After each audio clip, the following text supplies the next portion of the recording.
Yeah.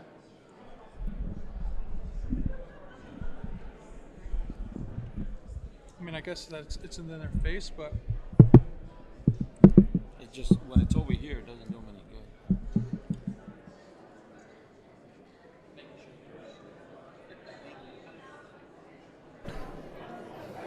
Eric Garcia.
Good evening, everyone. Welcome to the August 3rd meeting of the Gilbert Town Council.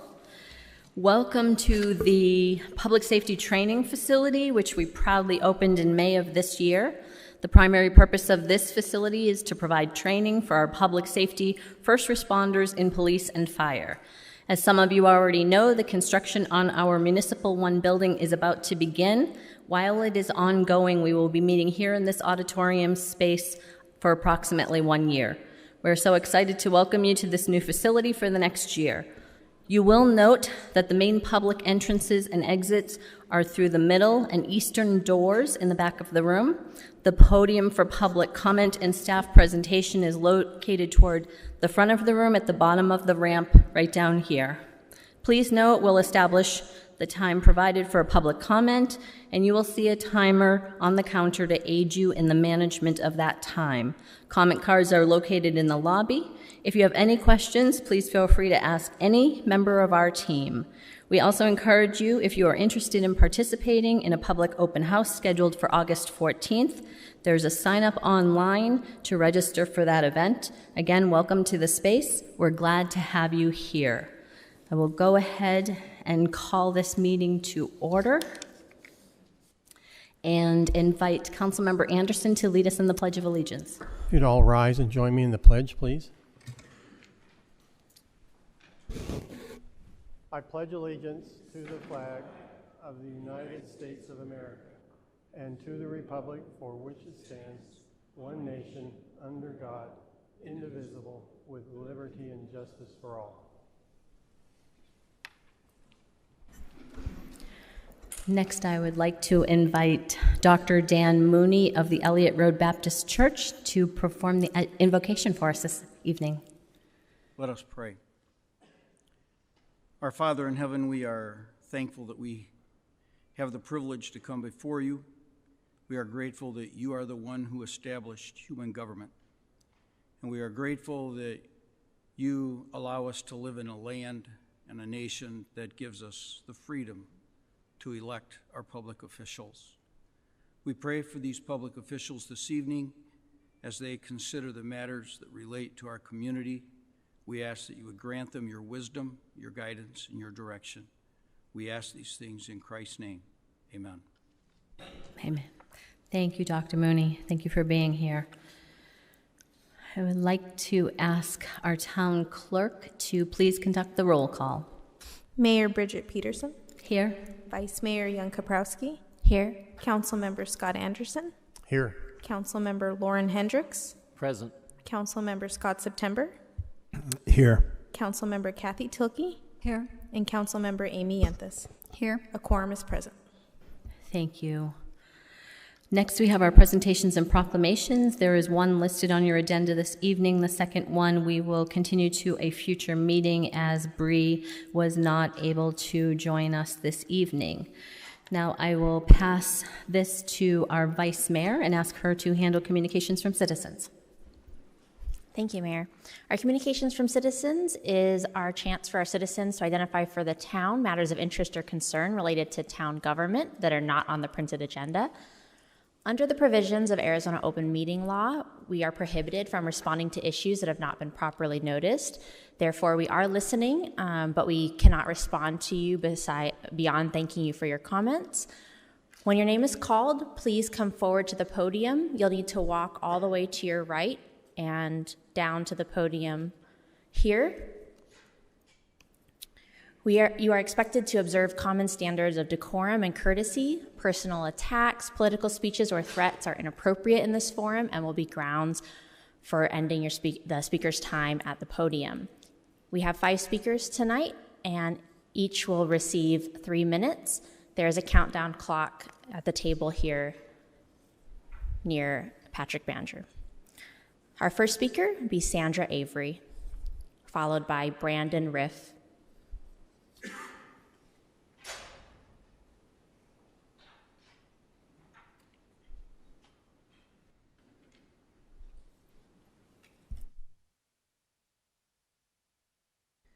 Hi, Mayor and council members. I appreciate the opportunity, and I'm really excited that the noise ordinance is going to be looked at. I appreciate that very much. And I just wrote a couple notes down, and just based on that, and I appreciate the discussion, and I just wanted to sort of reiterate the fact that a hum at 45 or 50 decibels is a lot different than like horns beeping or music playing or any of those things. So I just, where you have a dishwasher going, I can go to sleep with the dishwasher going in my house or a refrigerator or whatever, but I couldn't go to sleep if there was a car outside my window playing their bass music all night. So hopefully that'll be looked into, and perhaps Councilman Tilke, if she's been involved since 2002 with the noise ordinance, maybe she knows when it was moved to measuring inside with the doors and windows closed. So that's just a thought. Another thought is that our acoustics expert had emailed me, and I'll just read his email because I wanted him to give me advice on what to mention to you.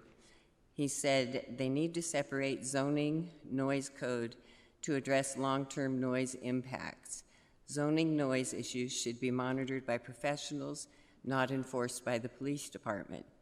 Indoor limits do not protect outdoor spaces and are unenforceable. It requires entry into and search of a private residence. They should look at the Oro Valley zoning code for an example of a modern noise assessment methodology that addresses common types of sound noises. The reason they have to keep revising the noise code is because they don't have anyone involved in the process that is qualified and experienced in noise assessment. So that was sort of my suggestion, that we have someone who is an acoustics expert that can really explain to all of us the different noise sounds and why it should be measured inside or outside. Like Councilman September was saying, we may be in our backyards or just sitting by the pool or sitting there just having a cup of coffee or whatever, and it just seems strange to go, well, let me go inside and close my doors and windows and see if I can still hear whatever it is. So I'm looking forward to further information and further action, hopefully. Thank you. Thank you. Our next speaker is Brandon Riff, followed by Jim Torgeson.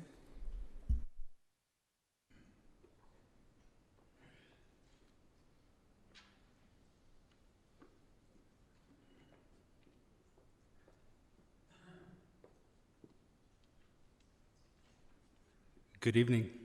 I'm Brandon Riff. I live on Sagebrush Street. Most people know these things, but just to set for the record, there are 4 active investigations involving the mayor right now as we speak, one of which is from me. It's been 55 days since my complaint was filed, and not a single person has contacted me to investigate. You would think they would want to interview the person that was submitting the complaint. Nope, I have not heard a word. That should be concerning to the council. That should be concerning to the people, because it's not being taken seriously.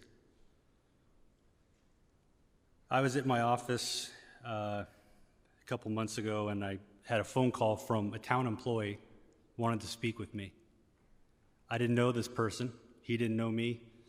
He found me and called my practice and wanted to share his story. He's afraid of the mayor. He shared with me stories about what he's alleging is a toxic work environment for not only himself, but his team and other employees.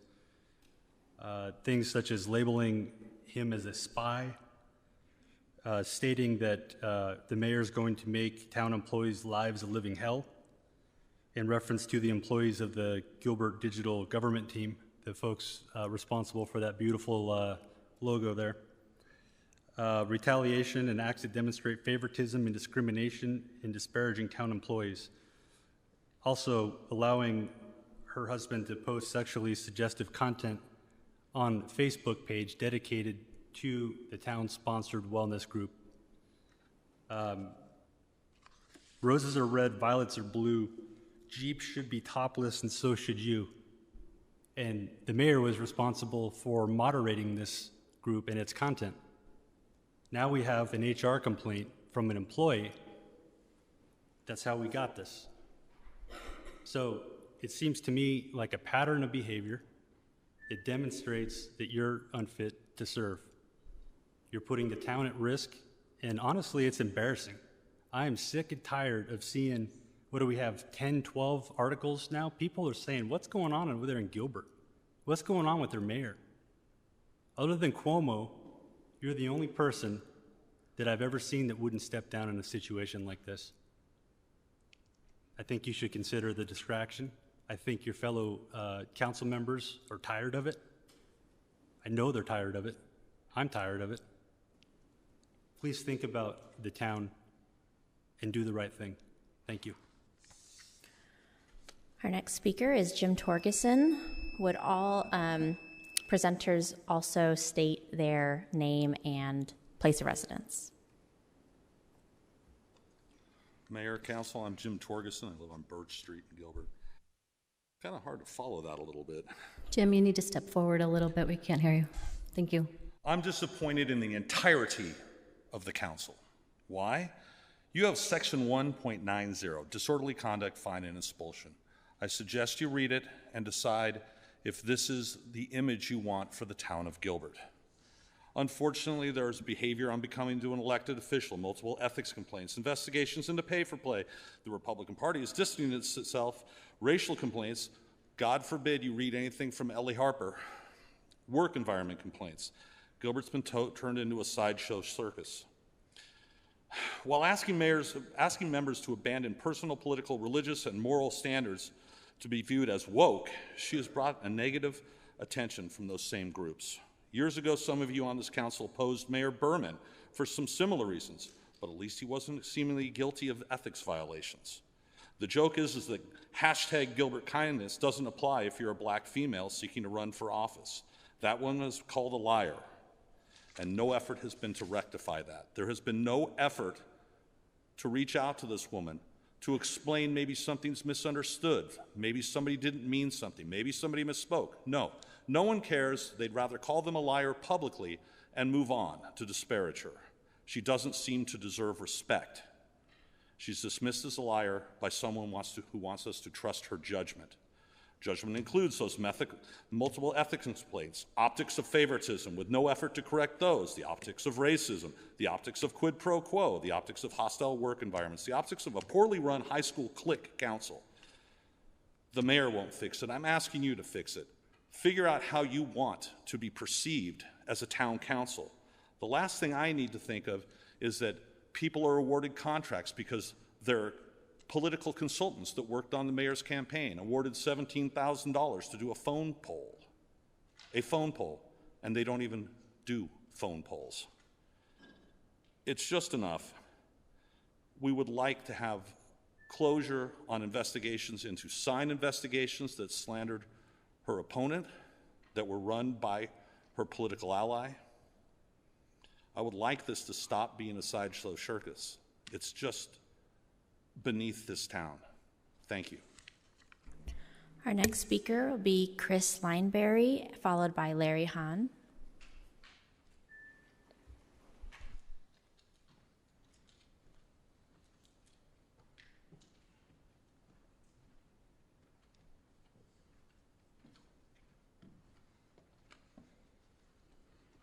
I have handouts. Can I? Our town clerk or town manager will come over and get those. Thank you, Chris. Is that the packet that you emailed me today? Thank you. Good evening. My name's Chris Lineberry. I live at 3533 East Wild Horse Drive. This is my third time coming to see you. Over 100 calls for law enforcement since 2019. 3 trips here to talk with you, multiple news stories, a murder, and now a 50-page report from the Arizona Department of Health Services listing in detail 23 deficiencies or violations by Tilda Manor in my neighborhood. I I won't go through the entire document because I can't do that in 3 minutes, but within that document, it's revealed that 6 of the 9 residents who were living in that home have violent backgrounds with charges such as assault, aggravated assault, double homicide, aggression, potential violent behavior. One person was in there for was on probation, having been in prison for 5 years for assault. This is 500 feet from an elementary school. It's unacceptable. It's frustrating to come to these meetings, and I know what it's like to sit on the other side, and I know how difficult it is. But Ms. Tilkey, Councilwoman Tilkey, I think you said earlier that I don't see any point in adopting a zoning ordinance that's not enforceable. Section 4, Part 504, Group Homes, Section D, Number 7 says, no group home shall house any person whose tenancy would constitute a direct threat to the health or safety of other individuals or would result in substantial physical damage to the property of others. Out of these residents, 3 of them were determined to be threat to self or others. A number of them were determined to be threat to selves. A number of them were returned to be persistently, acutely disabled, meaning that they required 24-hour watch at all times. These individuals walked to Fry's down the street in front of my home on their way to the grocery store, unattended. And nothing changes. Nothing changes. There's an elementary school with 800 children, 500 feet from the back door of this place, where the police have been called over 100 times to deal with assault and a brutal, brutal murder, and nothing has changed. Obviously, the Arizona Department of Public Health wrote their report. They've done nothing. No corrective action has been taken up to this point. This report was published on June 3rd. No corrective action has been taken up to this point that's published. Somebody please do something to help our kids, to keep them safe, to have a zoning ordinance that we enforce instead of we just write on paper so we can look like we're doing something. We're better than this. Thank you. Our next speaker is Larry Hahn. Hi, my name is Larry Hahn. I'm president of the HOA there at Santan Ranch regarding the same matter. I'm here to protect our residents, our children, our parks, anything that these people can do to harm these people. Like Chris said, there's people that's been admitted to that home that shouldn't be there. They're not qualified to take care of them people. They're homicidal, suicidal, and we have them walking in our neighborhood just freely. And we need to do something about this. I spoke to the mayor once before. We had a meeting, and we need to rattle some doors and some butts up there and get this home closed down before something happens. Because I'm sure that if it was one of your neighborhoods, your children at that school, or something that happens to your children or yourself or your family member, you wouldn't like it. It'd be out of your community instantly. So we're please asking that we do something, get this place closed down before anything else happens. And our resources are being used daily. Our police officers are being called there, our fire is getting called there. Every incident that's being called there, it ties up 4 or 5 police squads. I mean, that's taken away from the service of the rest of Gilbert. So please, let's do something before something else gets hurt, killed, one of our children, a teacher, or what from that school. Again, that school is only 500 feet away. Plus there's parks that are probably about the same amount of distance, and these people are walking freely. So let's go obey by your ordinances and take care of this regarding that report. Let's do something. Thank you. Thank you. That concludes our communication from citizens. We'll move on to the consent calendar. We have a request to pull item number 14. Are there any other items council members would like to pull?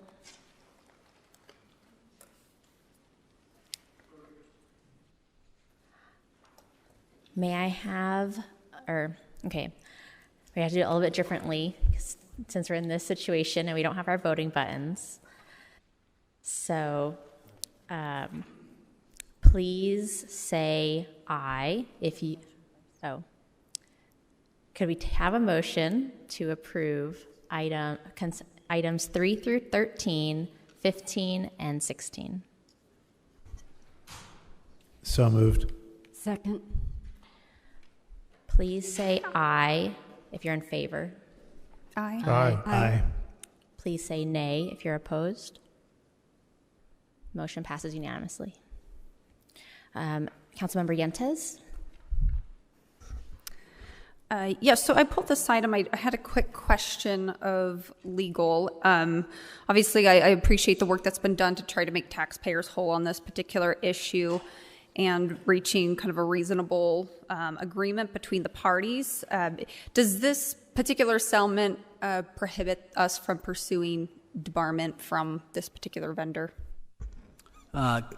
Mayor, Councilmember Yentes, the answer is no. Under our code, debarment is done administratively, so the purchasing manager has authority to do so. The settlement agreement doesn't speak to that.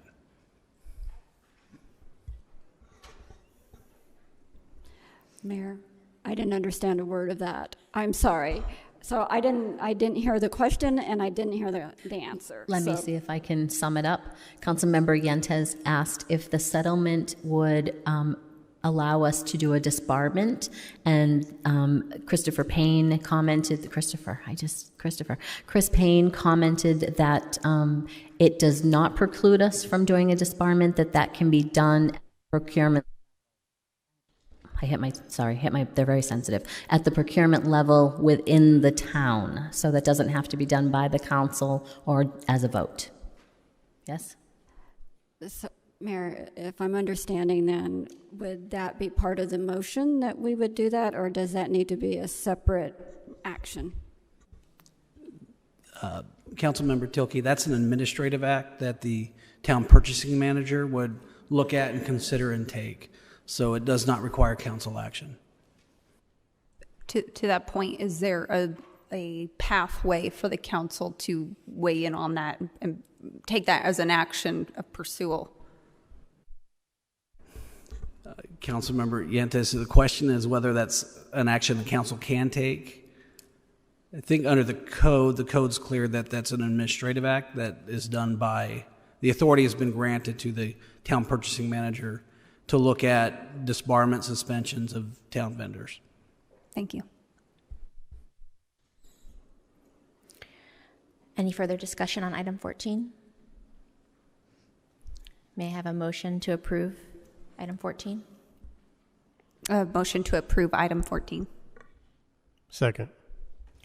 All in favor, please say aye. Aye. Aye. Please say nay if you're opposed. That passes unanimously. Mayor, that concludes our consent calendar. Thank you, Vice Mayor. We will now move into our public hearing portion of the agenda. Are there any items that council would like to have removed to discuss, and any that we could make a motion to handle all at one time? And I'd be happy to have someone make a motion if possible. I'd like to see item 30 pulled off for separate discussion.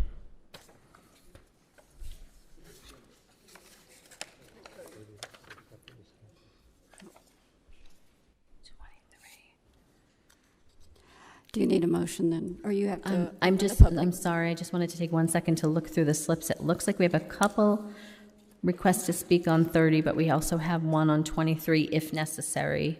I wanted to see what 23 was. 23 is a liquor license if we feel necessary to have public comment on that.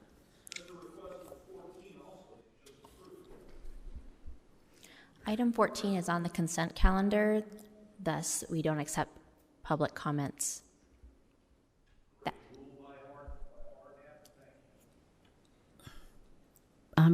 Mr. Payne, would you like to address that comment about consent agenda items?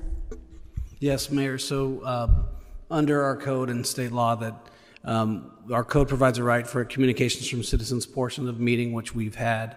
There is no public right to comment on consent items. And then the public hearing items, of course, that's the whole point, that they have to be heard by council and have an opportunity for any member of the public to speak on those. I'll go ahead and open the public hearing, and if anyone would like to make a motion on the items that we would like to just roll up into one vote, and we would definitely keep item 30 separate.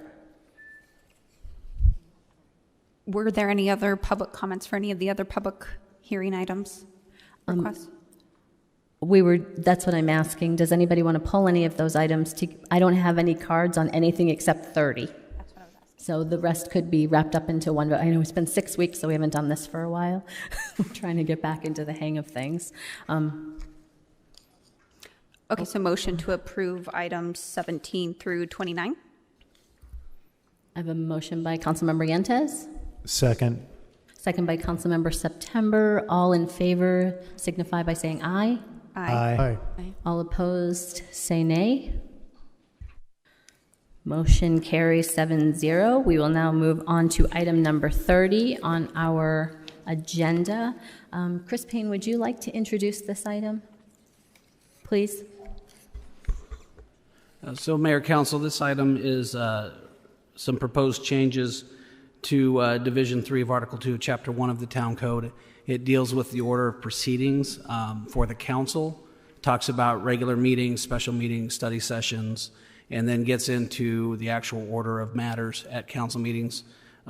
These proposed changes were made by me with regard to there's some inconsistencies in some of the code sections, and to clean up some language to make things consistent. Some of the right now the code, one example is that I think regular meetings can be noticed by posting at one location and on the town website, but special meetings had to be posted at 3 locations and on the town website. So that's one proposed change, just to make things in conformance. Another change talked about potential change in communications from citizens, the town code section, and it's been like this since, I believe the original code was adopted in '84, says citizens have a right to speak for 3 minutes at the communications from citizens, but it also gives an allotment amount of 15 minutes. So it's contradictory in nature. So these are some of the proposed changes that we're bringing in, and just some cleanup language. Council, I think, well, as you're all aware, in our code it says that council is governed by the Roberts Rules of Order, and that's why we do motions and seconds and reconsiderations and the like. Part of Robert's Rules of Order talks about the presiding officer, whether it's the mayor or the vice mayor, who's ever in charge of the meeting, runs the meeting. So that's some of the proposed changes, is to clarify that on some of these items, for example, the amount of time that a citizen can speak at the communications from citizens, or that an applicant can speak at during a public hearing item, say, for example, a zoning item, the council practice has always been that the presiding officers, typically the mayor, is the one that determines the amount of time that those people can speak, because that's what Robert's Rules requires. Rather than having council decide through a motion and a second, which is what our code really says right now, because it says the amount of time is determined by council. If we follow that literally, that means there's a motion and a second determining how much time people get to speak on these communication from citizens or on public hearing items. So that's the intent of what these changes are. Thank you. We discovered this because I had a couple members of the public come to me and ask about communications from citizens and how it worked and how much time was allotted, and I had a council member come to me and ask the same thing. So I asked Chris to do a little digging, and looking at the ordinance, I discovered that we haven't been actually following the ordinance the way that it's written today. Are you having trouble hearing me? Okay. So Chris and I worked on this together to make sure that it was more flexible, make sure that we could actually allow more people to be able to speak during communications from citizens and not less people. We wanted to make sure, in reality, in the time that we've been on the council, Councilmember Anderson, Councilmember Yentes, we've had maybe 1 or 2 people during communications from citizens up until the pandemic. And during the pandemic, we've seen an increase in speakers during communications from citizens, We didn't know the 15-minute time limit was there. I didn't know the 15-minute time limit was there. We have not been observing that. We also have not been observing the 3-minute rule for probably the past 3 mayors, because we would say if we have more people, it would be less time. If we had less people, it would be more time. So we wanted to bring this up to code, to what we are actually practicing on a regular basis. And the only way for us to discuss this as a body is to bring it to either a study session or a public hearing. So I opted to leave it on the public hearing this evening so that we could have this discussion. It does not mean that we need to make a decision this evening. We could very well do what we did earlier and ask the staff to go and do a little checking for us and bring back what other organizations are doing. I did a little bit of that myself, to see what other groups are doing. State of Arizona statutes do not require communications from citizens, but it is in our code, so we just want to update it to make sure it is what we are actually doing today and functional for everyone. Anyone have any comments, questions? Did you hear all that, or was it choppy? Okay, good. Thank you. Councilmember Yantes.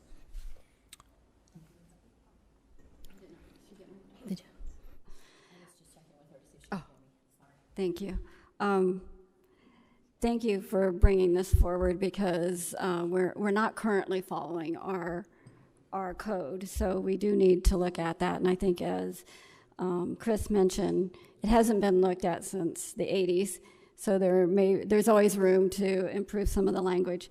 I know we've received some emails from citizens who have some concerns and maybe misunderstanding of what this is, but I'm wondering, and I know we probably don't want to wordsmith this, but maybe perhaps give some direction to look into things, is when it talks about the mayor specifically, where we took out the council, would it be appropriate to say by the council through the mayors? And that's what we're doing.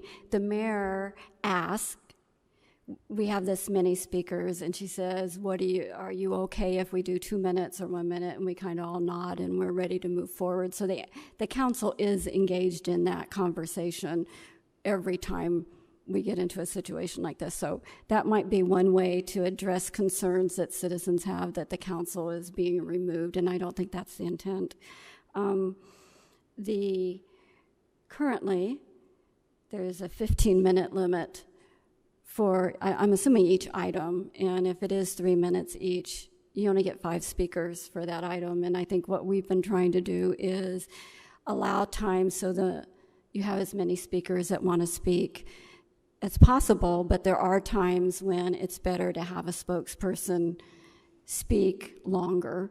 And so what we've done in the past is provide that opportunity, but we're not following our code when we do that. So I think, we want to tighten that up to make sure we're doing what our code says we're supposed to be doing. So the other piece... Can I make a point of order, please?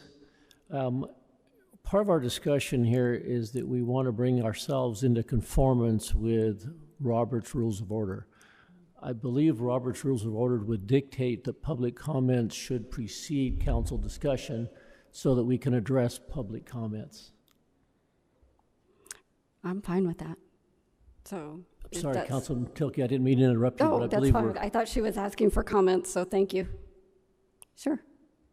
Thank you. We did jump right into discussion. I didn't necessarily mean to. I do have 4 slips from people that would like to speak. I opened the public hearing. Thank you. And I'd like to invite Doralise Liddell. Oh, Liddell down, please. And Doralise, I apologize that you were missed for communications from citizens. Maybe in the future, I know you've come often, maybe in the future do 2 slips so that we recognize you in both places. Please, Doralise, thank you. And then next up will be Jim Torgerson. Good evening. You might want to pull it a little closer, Doralise, if you can. Just down, there you go, thank you.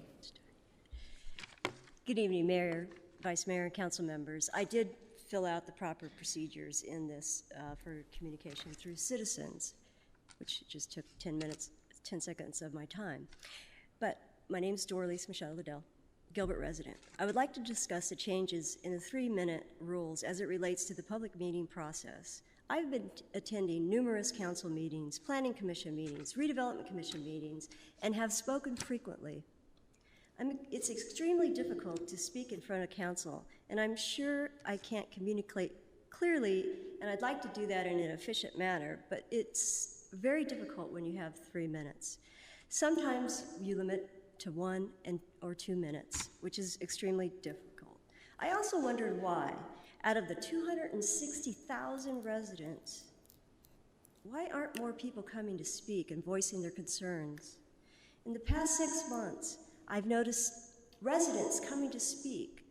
I welcome that, even though you may not agree, but it was a blessing because people were taking an approach to voice their concerns through the public process. I understand that council needs to control meetings. However, it seems like limiting citizens' input may have unintended consequences. The public will not be able to voice their concerns in a transparent public process.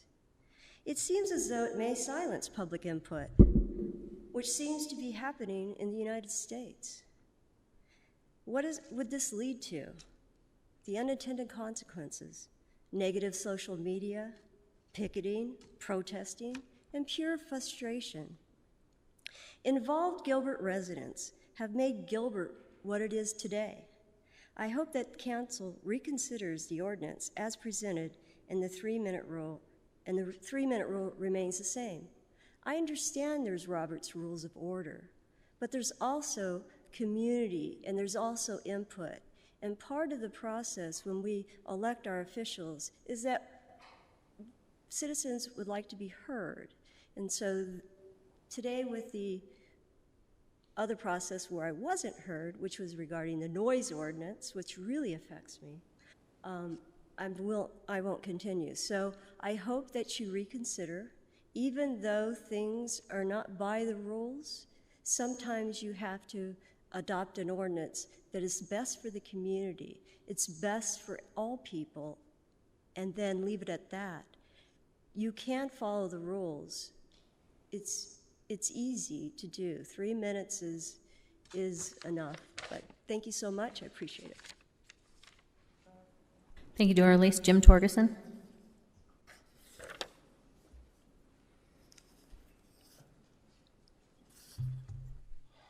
I'm Jim Torgerson. I think I unfortunately live in Gilbert right now. I can't believe that this was stuffed on page 733 of your packet. We fought a revolutionary war 245 years ago for the right to redress our government. You sit here as 7 people. Are you too good to hear from 3 minutes per person that's concerned? I don't care if you agree with them. I don't care if you disagree with them. I don't care if you're right. I don't care if you're wrong. To sit there and diminish the people, the very people that voted for some of you, is incredibly obnoxious. I don't care what you think Robert's Rules means. We have a First Amendment that allows us to address our government without fear and retribution. Yet the 7 of you are considering, or maybe it's just 1 of you is considering, because this has worked fine for 35 years. And magically now that people are speaking up, it's become an issue. This is absolutely one of the most offensive things I've ever read. You want me to trust that, oh, the mayor is going to decide how long someone can speak, how many people can speak, and you're willing to give up 15 minutes of your precious time for these people to be limited in speech. There may be hundreds or thousands of people that want to be heard. There may be 2. But to sit there and limit people arbitrarily because you think you want to come to some code, and unless Moses walked down the mountain with a 3rd tablet that had that code on it, I really don't care. It is completely abrasive to slap the residents of this city in the face, this town in this face. I don't know who actually thought it was a good idea, who really was just socially, emotionally dead to the point where they couldn't look and think, you know, I'm squelching free speech for Americans, for residents of Gilbert. The support of something so tonally deaf and optically horrible is pathetic. I'm absolutely, positively floored that I'm saying this in a town I moved to because it was conservative. You actually have me at a loss for words. That's amazing. I talk too much. Thank you. Next we'll have Matt Nielsen, and followed by William Schneider.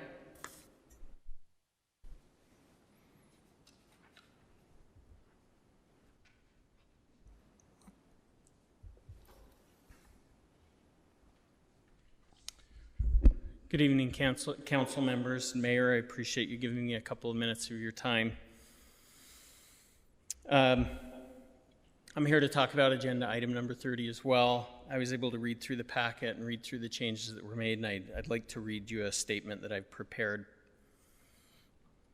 While it may seem like a good idea to create additional flexibility in determining the length of council meetings to maximize efficiency, we live in a constitutional republic where citizens expect to be able to make their voices heard. Town council meetings are one such place where elected officials should prioritize time for public comment. Any move to restrict speech by this council is affected by the limitations outlined in agenda item number 30, and to concentrate power in the office of the mayor to determine which citizens will be allowed to speak and for how long is undemocratic, un-American, and should never have made it onto this council's agenda for consideration. The fact that it has come before the council at all is further evidence that Mayor Peterson is more committed to the preservation of her own public image in light of multiple recent alleged ethics violations than she is with the American ideal of civic engagement in government.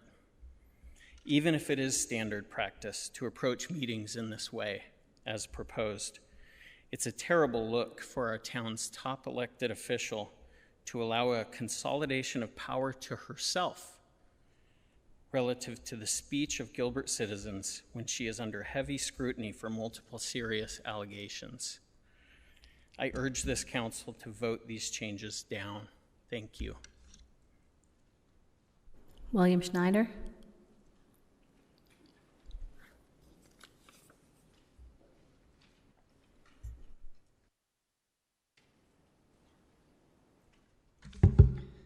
Hi, my name is William Schneider. I'm here to talk about Agenda 30. So I'd rather not be here. I'd rather be home with my family. But after seeing this, I felt compelled to come and talk to you all today. So I think it's really important that people have a chance to come and redress their grievances with the council, with the mayor. I'm not sure if it's laziness or you don't want to spend your time in the evenings to talk to your constituents, or it's malice, or both. If it's the latter, the authoritarian intentions will only serve, this is special to me. It'll only serve to awaken more people. More people will come, more people will want to speak, and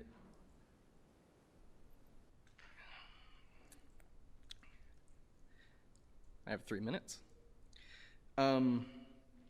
So I implore the council to reject this motion. It shouldn't have made it there. It shouldn't be on this agenda at all. Thank you. Thank you. Go ahead and close the public hearing and bring it back to the council for comments.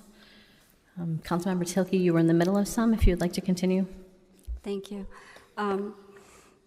So there's a couple of issues in here, and first, I do appreciate everybody coming in and speaking. I think the concern is that there is a limit in code to 15 minutes. If that remains at 3 minutes, there's only 5 people who can speak, and I don't think that's what we want, and so we do need to address that. And I think based on what everybody has said, they find that their 3 minutes is important, and they don't want to limit it to 5 people. And so somehow we need to address that. And the other one, I already mentioned that if is there a way that through the council that the mayor makes the determination, I think that's fine. I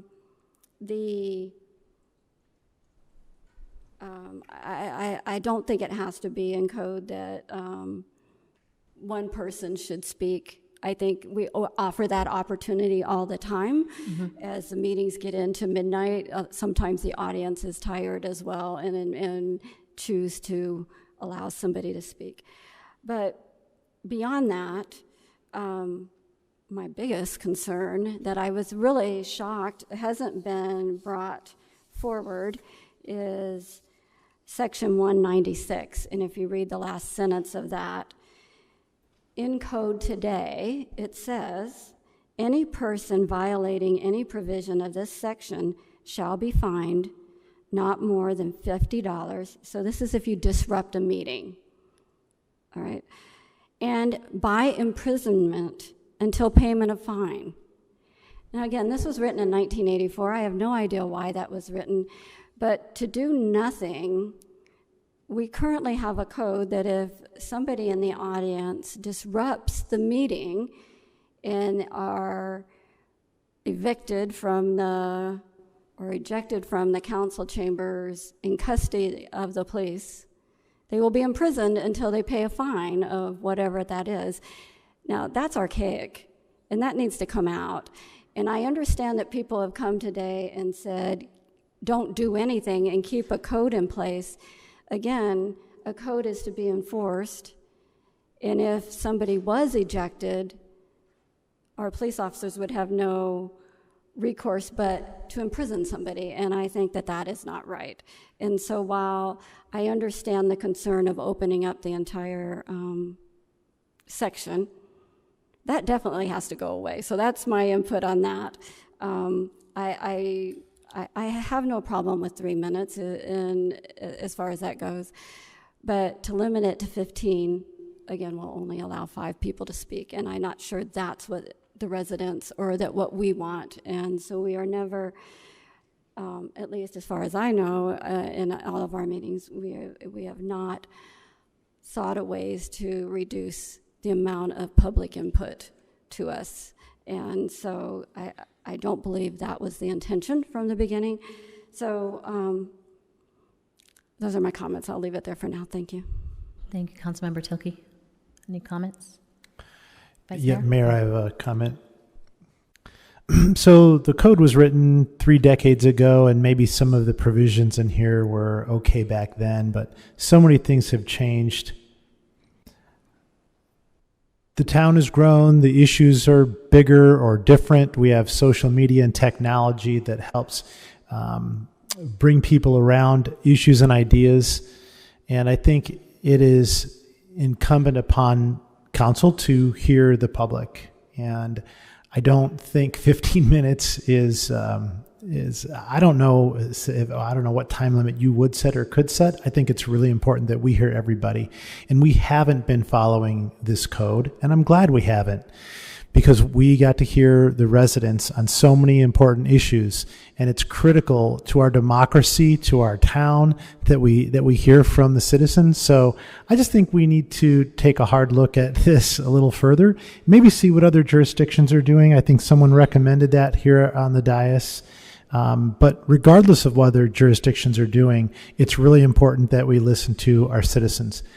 And I know in the last 6 months we've had to listen for extended periods of time during the citizen communication portion, and it should never be considered an inconvenience by anybody sitting up here to have to listen to the citizens. That's what we are here for, and I think it's important that we do listen. So that's really my focus, is that we really take a hard look at those limits, and not only the 15 limit overall, but the individual times, if we have individual times, how those are addressed, calculated, determined, is it agreed upon by the council with the mayor? I think we need to look at all of that. And I think I agree with Council Member Tilkey, that maybe putting someone in prison until they pay the $50 might be a little harsh and maybe needs to be completely removed. But thank you, Mayor. Vice Mayor. First, I just want to apologize for all the previous meetings where I limited the speakers to less than 3 minutes. I was misinformed and not educated on this code, so I do apologize for that. I don't support how it's written in the packet tonight, but I'm glad that we're able to talk about it as a group because this is our opportunity to all discuss it together. I agree with the comments from Councilmember Tilkey and Councilmember September that we do want to hear our citizens. I think they've provided some valuable input on a lot of good decisions. There's been some meetings in the past where we've had, 4 or 5 topics and several speakers on each topic. So I would support revisiting the code to revise some of the other elements in here and perhaps have a plan of action for when there may be multiple topics or if there are a large number of speakers. We've had, up to 24 speakers at certain times, and maybe that's just some procedures about how we can continue the meeting, on a different day of the week or something like that. Councilmember Yentes. Mayor, if I might, I will try not to be dilatory in my comments. A lot of points have already been brought up. I guess I'm just a little perplexed about sections of this that have been changed and then sections of it that have been completely unamended. We've made a priority to kind of change the process for the council to do more regular study sessions. I know we don't have time to do study sessions for everything, but this one seems to me like one that perhaps when we're contemplating future topics would have been a natural one to have council input on, since it's directly impacting the way in which we procedurally run our meetings and currently is a process, though imperfect, and one that we're clearly not complying with, that we have a say in as individual council members. So I don't know if there's an answer to that as to, why this maybe didn't go to a study session first, considering now we're kind of in this weird position to just say yay or nay on what's being proposed in front of us instead of giving input on the front side, just so maybe in the future we don't waste, legal resources and time staff by not including, I guess, the priorities or the input of the council prior to when we're actually being asked to vote yay or nay on an ordinance. So, I think a lot has been said about the 15 minutes. There's clearly things that need to be changed in this.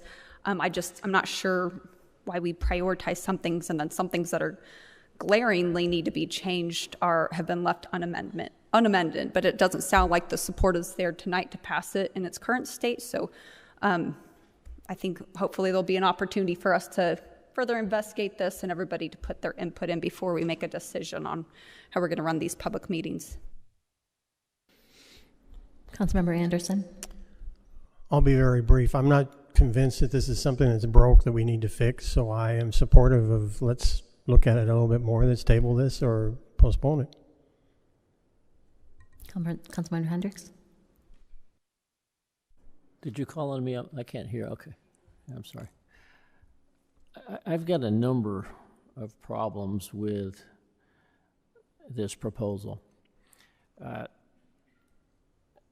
As we talk about there's reasoning in here as to why we would make these changes. Two of the common ones in each of these sections that we're talking about is to better comply with Robert's Rules of Order is one of the reasons for these changes. Another one is to comply with state law. Most of these sections aren't addressed by state law at all. We're not required to have public interim at all if we choose not to. When we talk about Robert's Rules of Order, I'm aware that we adopted Robert's Rules of Order, and I didn't object to it. We don't follow Robert's Rules of Order Neither has the town of Gilbert ever followed Robert's Rules of Order, nor will they ever follow Robert's Rules of Order. I pulled a couple of quotes up today, and I know we don't have a parliamentarian, and hopefully we'll never need one. Hopefully we can get along with each other well enough that it's not necessary. But parliamentary procedure, there are actually competitions where people that enjoy parliamentary procedure or debate, and they actually compete. And you can go watch it if you want to, and it's actually kind of entertaining to watch, if that's your thing. But I'll read a couple of comments or quotes that I pulled up today. Typically, legislative bodies use Mason's Rules of Order, which is just another manual of parliamentary procedure. And a quote I found today, it said, Mason's Rules is to legislative bodies what Robert's Rules of Order are to clubs and organizations.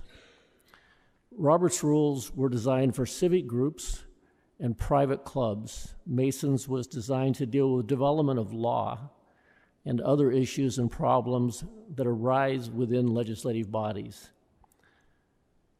The Mason's Manual covers motions, procedures, vote requirements applicable to legislative bodies. It includes rules of order, principles, precedents, and legal basis behind parliamentary law. We couldn't function based on Robert's Rules of Order, even if we wanted to. It can't be done. I see Chris, I think you're nodding in agreement with me, I believe. Mr. Payne is our counsel. So this idea we're going to conform to Robert's Rules of Order, I mean, that sounds good if you want to come up with some excuse to why you want to make these changes, which I think he was instructed to do, and I appreciate he did his job. But we're not doing this to conform with Robert's Rules of Order, and we're not doing this to comply with state law. It's not being proposed for that reason. It's just not factual. When I go through this, 3 minutes per speaker is awful short. I think we all agree on that. 15 minutes total is probably short as well. If you're going to have more than 5 speakers, you couldn't do it in 15 minutes. But we currently allow 3 minutes per speaker or 15 minutes total for public interim. And if that's not enough, the time can be extended by consent of council.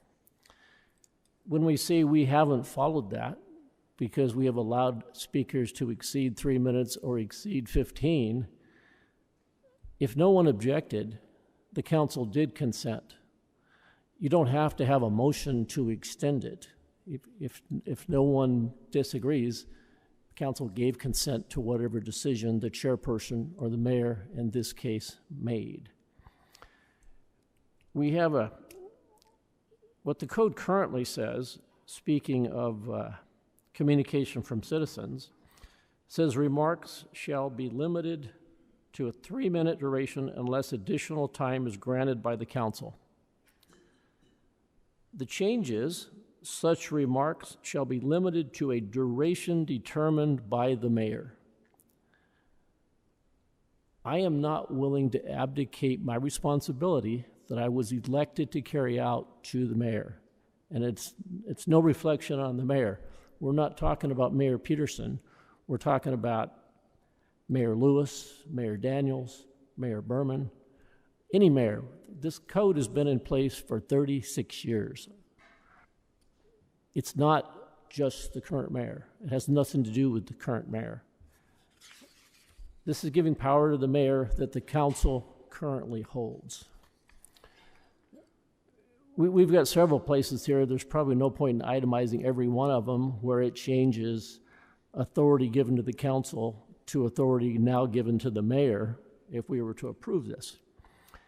In the public hearing, when an issue is brought up at a public hearing like we just heard, our existing statute says, and I'm just taking one sentence out of it, says the mayor shall ask for the presentation by the applicant.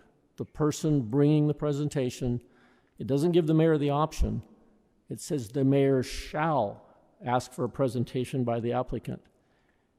We're changing the word shall to may. The mayor may ask for a presentation by the applicant.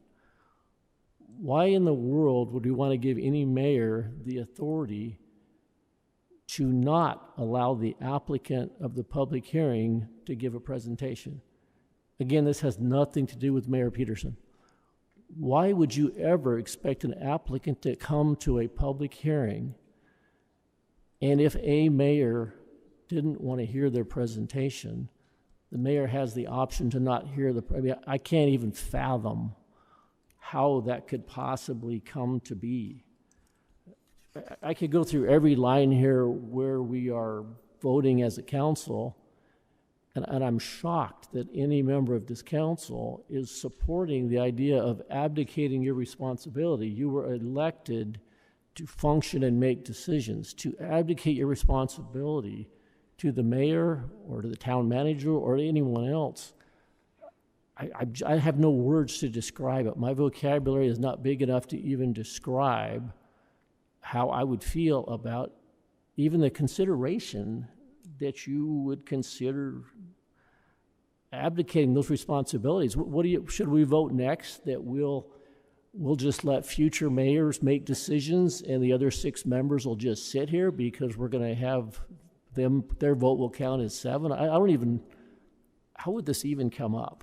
And another concern I have is when we get our packets as council members, this packet was, I think it was 800 pages or something.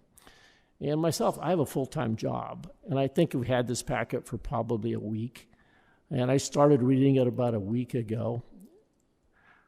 I didn't get to this section because it was the very last section of the packet until yesterday afternoon.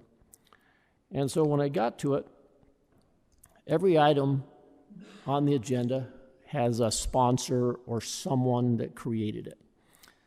This one has the name of Chris Payne, the town attorney. So I called Mr. Payne this morning. I sent him an email yesterday, and he responded with a phone call this morning, and we went back and forth. And I had 2 questions. One, I wanted to know how long has this verbiage been enforced? Was this something that was modified a year ago, 2 years ago, 5 years ago? And the answer to that question, he believes, is 36 years. So for 36 years, the council was able to decide whether they wanted to expend time for you to speak, extend it longer, whether they wanted to entertain more speakers. The council was able to decide if an applicant was going to speak at a public hearing. All these decisions that are in here that the council made. For 36 years, somehow the council was able to conduct meetings and allow the public to speak. So somehow it happened. So my next question was, do we have complaints? Are there problems? No, there's no problems. So I was pressing Chris a little bit, or Mr. Payne, I'm sorry. Why did you decide to write this? We probably approved 20 contracts on the consent agenda tonight for different purchases for the town or different activities for the town. We probably have, I'm going to say, 50 lawsuits pending with the town. When we get our package of lawsuits that are going on, we've got employee issues in human resources. We've got a bond election coming up. So I asked him, and Chris is a very personal guy. I says, were you laying in bed one morning and it was 7 o'clock, the alarm went off and you didn't have to be to work till 8? And were you thinking, gee, I've got to deal with this bond election, I've got to deal with these human resources complaints, I've got these 40 contracts the council's going to vote on, I've got 50 lawsuits, many of them that I've subbed out to outside counsel. I don't have enough to do today. I think I'll go update the code from 35 years ago that hasn't had any problems. And so that's exactly what I asked him, pretty much just like that. And he said, well, actually the mayor asked me to update this code and make the changes. And I find that frustrating. One, I don't think the mayor should take this responsibility from the council. And I'm not saying she is taking it, but apparently she suggested at least some of these changes be made. And I have a problem with that. And again, it's not this particular mayor. I have a problem with any mayor making a suggestion that responsibility should be removed from the governing body and placed with anyone. When we talk about Robert's rules and chairmanships, in a quilting club, you may have a chairman, and the chairman is appointed. The chairman is not elected by the body. In this case, all 7 members here are elected members of the body. We were all elected by the voters. It would be a different situation if you were dealing with Mason's rules. We don't follow Mason's rules, or at least we claim we don't. When you have 7 elected members of the body, there isn't a chairman that controls the other 7. Even in the legislature, all members of the legislature are elected members, but you have appointments made to the committees. To try to intertwine and claim we're working under a chairmanship position where the others are somehow subordinate, that's not what we have here. We have 7 elected members of this body, one of which is an elected mayor specifically. The body itself does not choose the mayor. In some bodies, you do choose your chair. Many school boards are done that way. That's not what's happened here. If at any time in the last 36 years, if this needs to be updated and there are things here that are in conflict with one another, the 3 minutes and the 15 minutes, my feeling is right now is not the time. And to be clear, I've been supportive of Mayor Peterson. No one has heard me outspoken on any of these issues that we're dealing with, nor are you likely to hear me in the future commenting on these issues. But if we were ever going to make changes and empower a mayor, in the last 40 years, we have never had the political climate that we have right now to make these kind of changes. I mean, whatever the thought process was to bring this forward now, of all times, the optics of how this looks, I would suggest this doesn't even go to a study session. This just needs to disappear for a while. And if these changes need to be made, then bring it back in a year or 2 years, but not now. I mean, just the comments we've heard here tonight, the timing, this is just unbelievable. It's just, I probably dragged on way longer than I needed to, and I hope I haven't offended any of my colleagues or Mr. Payne. That certainly wasn't my intent. I'm just sharing my feeling that this is a bad idea. Mayor, thank you. Councilman Hendricks, thank you very much, because when I read this, I didn't realize the intent of when it says council, it means us as one body, and the mayor is part of that council. And I think, again, I'm not justifying how it got here or what it is, but I think the intent was that the mayor currently runs the meetings and therefore would be making that decision. But I don't think the current code disallows that right now because of that definition that the council makes the decision and the mayor is serving as a chair.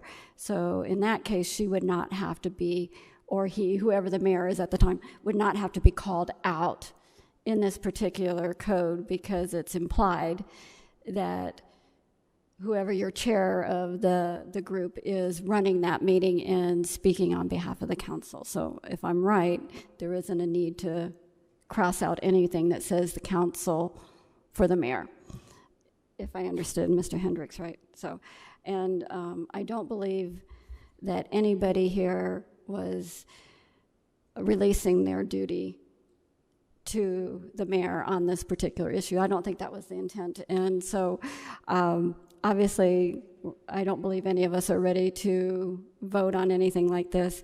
I just want to make sure we don't have archaic codes that impact the ability for the public to speak before us and to provide us their feedback.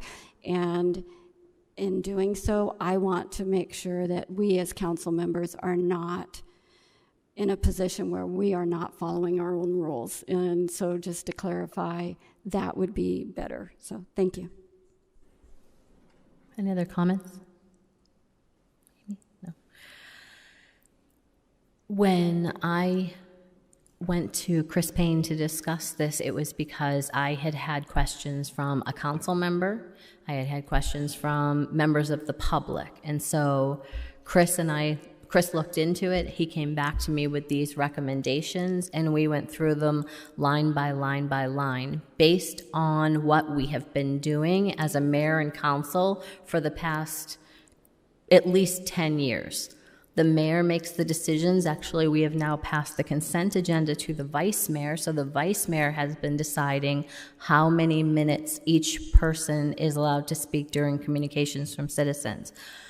We've been talking for 3 years about updating all of our code. So when something is brought to our attention and we go and take a look at it, and then we realize that we are not actually working within our code, we take the opportunity to bring it forward for a discussion. Yes, we could have brought it forward for a study session. Excellent point, Councilmember Yentes. And as I opened the discussion tonight, I said, it could have been a study session or a public hearing. It gives us an opportunity as 7 members of this council to sit and discuss this because, as the public may not realize, 7 of us cannot sit and discuss an item without being in a public setting. So we need to bring it forward for discussion. That was our intent. There's nothing malicious or malice behind it, like being insinuated by members of this council and the public this evening. It was to bring it forward, to have the discussion, to make sure that our code meets exactly what we are currently doing as a council. The mayor has been making these decisions for about 10 years now, at least, like I said, and so we knew that the code didn't match that. Do I look down the dais and ask for people's opinion when we do things? Do I get head nods a lot of the time when we do things? Yes. If anything, I've tried to bring things to this council in a more open way over the past 6 months. And this is an issue that, yes, we could have taken to a study session. We chose to bring it to a public hearing. I even opened the session by saying there's no reason that we have to vote on this tonight. We can ask staff to go back and do a little more work. Councilmember September mentioned that. I've checked. MAG does a 15-minute deadline. MESA does 3 people for 3 minutes are allowed to speak during communications from citizens. Chandler does up to 3 minutes per person. I don't know if they have an end time, like a 15-minute time limit for the communications from citizens. They call it something public appearances, unnoticed public appearances or something on their agenda. It gives us an opportunity to have the discussion and to make sure that we're updating the code to work with what we are currently doing as a body. I like to follow rules. When I found out that we were not following the rules in place, I wanted to make sure that we did something about that.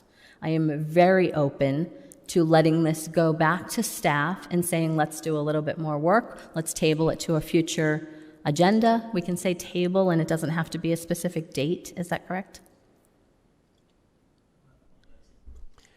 Mayor? I stumped you? Yes, Councilmember Anderson. I just want to mention that what you just described is exactly what's been working perfectly for the last 10 years, like you said. That's why I'm not convinced that we need to do anything with this. But we're not meeting our current code. We're just doing our own thing. And we don't meet the code that is in place. So you're content with just doing what we're doing without matching our code? I'm fine with it. It's worked for 36 years or whatever it is that was mentioned. I have a problem with not meeting our code if we're doing something that's so out of what our code should be that I think it's worth the discussion and to bring it back. And maybe we decide that the code reads exactly by what we are doing now. That's perfect.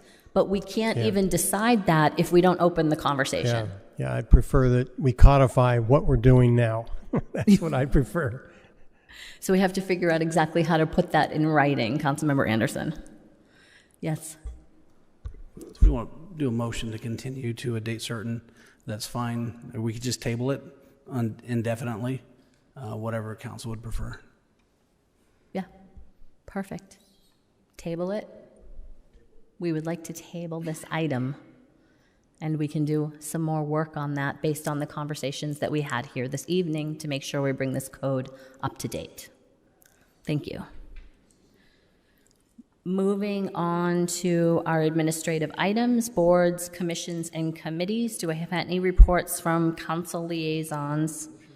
I don't know if anybody's been working for the past 5 or 6 weeks, or if your boards and commissions have been on. Some have, some haven't. Councilmember September? So as the liaison for the Planning Commission, I just want to remind everybody that the Planning Commission is now meeting at an alternate location since Muni 1 is under redevelopment, and that's we are meeting at 75 East Civic Center. That is the Police and Fire Administration building across the street on Civic Center. I also want to thank staff. We actually had one meeting while we were on break. We did have a Planning Commission hearing, and staff did a great job of setting up that auditorium, the training room there with tables and microphones and all the technology that we typically enjoy in the regular council chambers. So I want to thank staff for that, and also for coordinating all of this here for us for the next year as a temporary location. Thank you, Mayor. Any other comments? We actually have the Planning Commission and the Redevelopment Commission meeting in that building. I sent them all an email to thank them for their patience and while they're working through the changes, because I know that change can be difficult for people. Any other?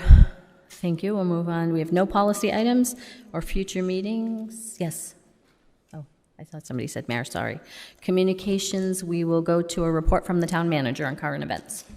Thank you, Mayor, members of the council. First, I wanted to thank all the staff, Alina Bay in particular, Eric Garcia, Eugene Mejia, Renee Carlin, Lieutenant Ken Davis, and many other employees who helped us with this transition into this building for the meetings tonight.